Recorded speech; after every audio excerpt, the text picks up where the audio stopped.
Hello everybody, I'm Fraelise. Welcome back to another one of my videos. Today's video is gonna be super fun and I am literally so excited for it. I sat down and was like, what video do I want to film next? And I went through my list and I was like, yeah, that's the one. So today I'm gonna be giving you guys recommendations for like, if you like this book, you'll enjoy this one, you know? The books might be kind of similar, but mainly when I was reading it, I was just getting the same vibes I read another book that was slightly similar, you know? So literally, I'm so excited to be doing this.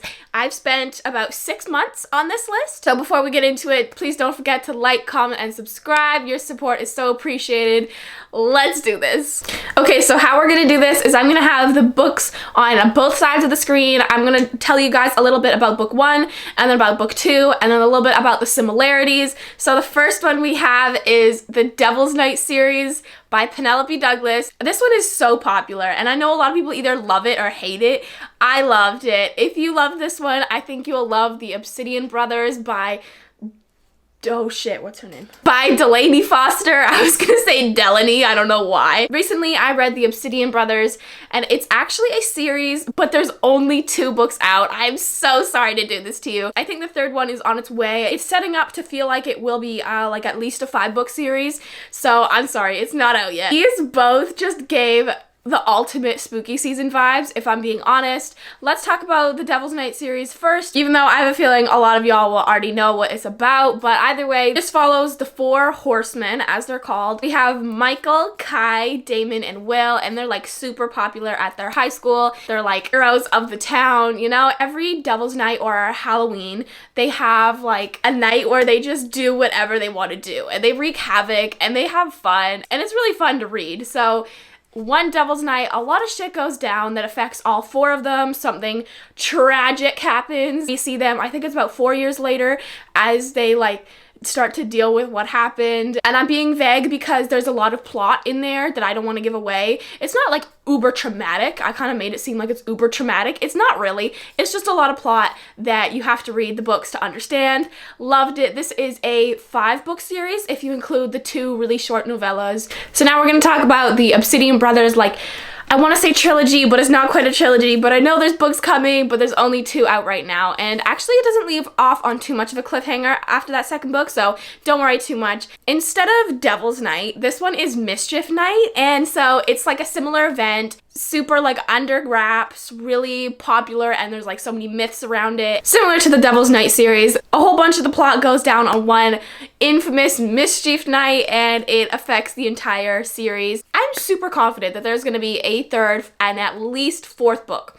At least. I want it to be 5. Both of these really have huge elements of like secret society and stuff. There's so much like mystery and suspense, and they're both such bangers. I was getting huge Devil's Night vibes when I was reading this. I read the Devil's Night series last Halloween.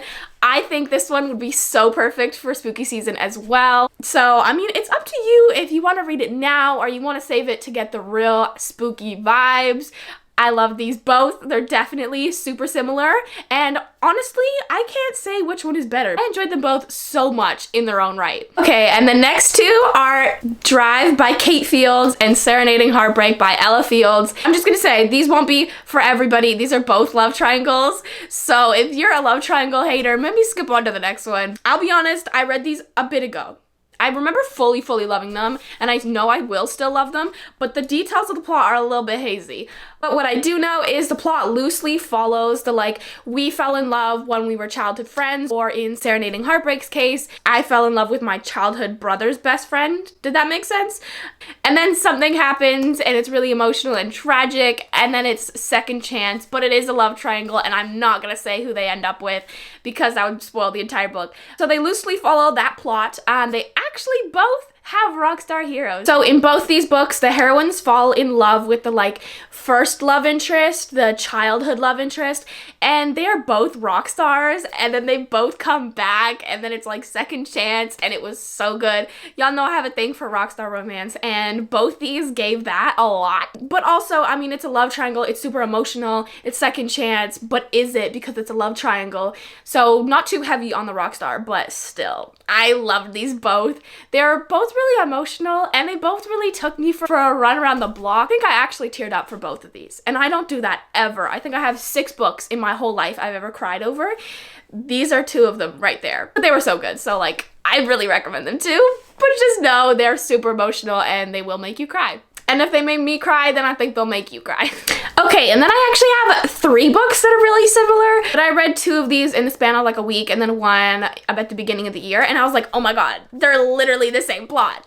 Not quite the same plot, actually. More like the same vibe and the same tropes. The major one being they're all really taboo, forbidden, and they have the Guardian Ward trope. I guess the first one would be Unconditional by QB Tyler. And then the 2 similar to those are Swan Song by C. Lamari and Ward by Margot Scott. So I actually have like a ranking of all of these because they're really similar and I really enjoyed them all. But Swan Song by C. Lamari is the top of this list. So that's going to be the one I'm comparing it to, but I will briefly talk about Ward after I talk about Swan Song. But Swan Song, man, is so good. All 3 of these books have a heroine who is younger, and all 3 of them do ballet. For some weird ass reason, they're all like 17 to 20, and honestly, these 2 are 2 of my favorite covers of all time because they're so gorgeous. Either way, Unconditional follows Cal and Maddie. Maddie's parents aren't really parents, honestly, and they may die through a plot twist in this book. And Cal is the cop who saves her, basically, and then he kind of like adopts her, him and his partner, like cop partner, which is his brother's fiance or wife, I think. They kind of split like the parenting roles of adopting Maddie, and it's super sweet. It's really taboo as well because obviously they have a relationship, but I mean, I enjoyed this. I did see the distinction between like guardianship and actually being in love. Like, I thought that was written really well. So Swan Song follows Nico and Ophelia, and Ophelia is child trafficked. Nico saves her. Nico looks like the bad guy for basically this entire book until the very end. And there's so many plot twists in here, I really can't say much more about it. Nico has a traveling like ballet group, I don't know, that kind of reminds me also of the Midnight Mayhem series by Elmo Jones. Y'all know I love that one, so obviously I loved this. Yeah, that one is kind of similar as well. That series is a traveling circus that deals in a bunch of underworld stuff, and so does this one. I really can't say much more though, because Nico has a lot of secrets and there's a whole other plot behind the scenes, and I can't say much more about it. But yeah, this one was, I really enjoyed this one. This one is my favorite of all of them, and then Unconditional is right behind it. And then we have Ward by Margot Scott, which is the same plot line-ish. This one follows Grace and Aiden. Grace's family dies and she finds out that her like new guardian whatever is Aiden, and she goes to move in with him. She goes to boarding school, but then she comes back for the summers, and obviously they have a relationship from there. This one was more like quick, steamy novella-ish because it's not actually that long, and it read quite like a novella, even though it was like 200 pages, so not quite novella, but read really like a novella. And I enjoyed this one. It was probably the more taboo of all of them, honestly. Which actually, I don't know, Unconditional was very taboo, but it was like really open about the taboo, whereas this one is kind of just like, you know? So the past 2 are my favorites, but I wanted to mention this one because it's basically the same plot. She's also a ballet dancer. Yeah, I mean, I did enjoy it. It was a quick, steamy novella, but Swan Song by C. Lamari, can't talk about it enough, y'all. Oh, that's 7 recommendations so far. Are you ready for this video? Next, I'm gonna talk about Falcon's Prey by C. Lamari and Frivolous by Veronica Lancette. This one might be the correct cover. She's changed the cover a lot of times, so don't quote me on that one. It might have a new one. The similarities between these 2 are bodyguard romance, enemies to lovers, and revenge plot. So obviously with it being revenge plot, I can't say too much, but let's start with Falcon's Prey. You tell I love C. Lamari. Yeah. This one follows Ember and Ren. Ember is like an heiress to a diamond company. She's real rich. She's a bit of a bitch. That rhymed. I like that. And Ren becomes her bodyguard because of revenge reasons. This is actually a 2-part book, so the first part is when they first meet, enemies to lovers, and it totally gives on the enemies to lovers part. And it picks up kind of like 4 years later, I think, ish, maybe a little less, after she actually shot him and put him in prison. And then he comes back and they go through this like whole, I can't even describe it, but it is so good. I enjoyed this one so much. Similarly, Frivolous by Veronica Lancette also follows a really rich heroine who is a bit of a bitch. She's actually more of a bitch, arguably. Instead of being an heiress, she's in the mafia, so she's a mafia princess. And Bass, or Sebastian, is, I don't know if I could say this, he's on opposite sides of her mafia syndicate. I think that's not too much of a spoiler. I mean, I did say there was a revenge plot. So this one also has an enemies to lovers, but I will warn you, the enemies to lovers kind of falls away pretty quickly after the 30% mark.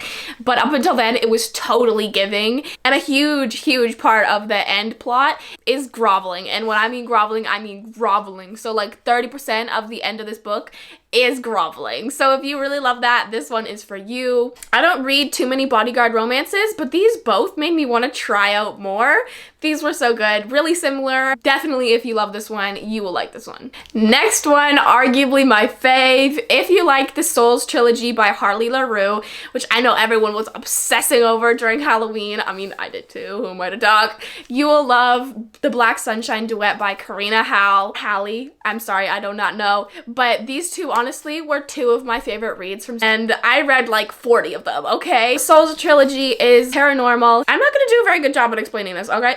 It's really steamy, it's paranormal, and it's a companion novel series, trilogy actually. The third one I think is on its way, but I mean, not too big of a cliffhanger, so don't worry.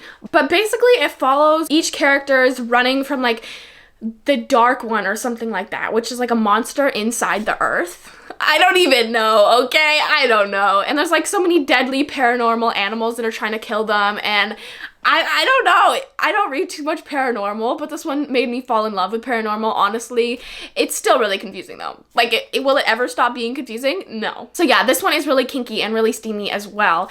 And so is this one. And the Black Sunshine duet is about a girl who realizes she's like not human. Yeah, and she goes through like the transformation from becoming not human to what she actually is, which honestly, I can't remember the lingo, okay? Paranormal shit is so confusing to me, but these ones actually, they weren't too confusing. It's just been a while since I read them. And this is another recommendation that like, you can read it now or you can wait till spooky season to like really enjoy it. It's up to you though. I'll probably be rereading like both of these for spooky season, but either way, back to the Black Sunshine duet by Karina Halle. So Lenore figures out she's not human, and Absalom, and Absalom, who is the hero, I don't know where that name came from, okay, helps her out and kind of like keeps her trapped in their like ghost house in LA. I don't know. There's a lot of like going over to the dark side, which is like a whole other reality and realm in this one. Both of these are quite dark, but both of them are just so good and heavy on the paranormal as well. So if you liked either of these, I know you'll like the other one. Both of them are so good. And the last two books for this video are Liar Liar by T.L. Martin and The Truth About Heartbreak by B. Celeste. These ones, the plot isn't too similar, but it is, but it isn't. But what really is similar is the heroines in this. They've both been through so much. They really remind me of each other, and I love them both. So The Truth About Heartbreak follows this girl who is like sold to someone. She ends up getting away. She's homeless for multiple years, and she starts hiding out at the back of this like mansion, thinking that no one's really there. And obviously someone does live there. The hero in this finds her when they're like 11, and his family ends up adopting her. And then obviously they fall in love later on. I think they're about 17 when they fall in love. And actually a trope that I really loved in this one is bad girl, good guy. You know, like, because there's normally bad boy, good girl, but this one it's flipped because literally Easton is the definition of just like chill guy, you know? She is not, and I absolutely love that. And The Truth About Heartbreak follows this girl who's been in the foster care system. So like I said, both heroines are pretty scarred. They've been through a lot, and she gets adopted by a family and ends up falling in love with her foster brother's best friend. And there's cheating in this one. Usually I'm cool with that, depends. But this one, I was sitting here like, really? But I did really enjoy it. It's forbidden and it's not really taboo, but like semi. And I love when heroines are like damaged but not spineless, you know? When they've been through a lot but they're really strong still. And this one really gave. So did this one, honestly. But the main similarity between these two is the heroines. Number one, the like foster adoption thingy. I don't know what to call that. And the forbidden elements to it. Actually, this one might have cheating as well. No, I don't think it does. I don't think it does. Some might call it cheating, but I don't think it was. So if you liked my like really messy synopsis of that, I think you would enjoy both of these. Or if you liked one, I really do think you'll like the other. That is all for today's video, you guys. I had really messy descriptions of each of these books. I'm sorry. I hope you found a good recommendation if you loved one of these books. And thank you so much for watching. I'll see you guys in my next video very soon.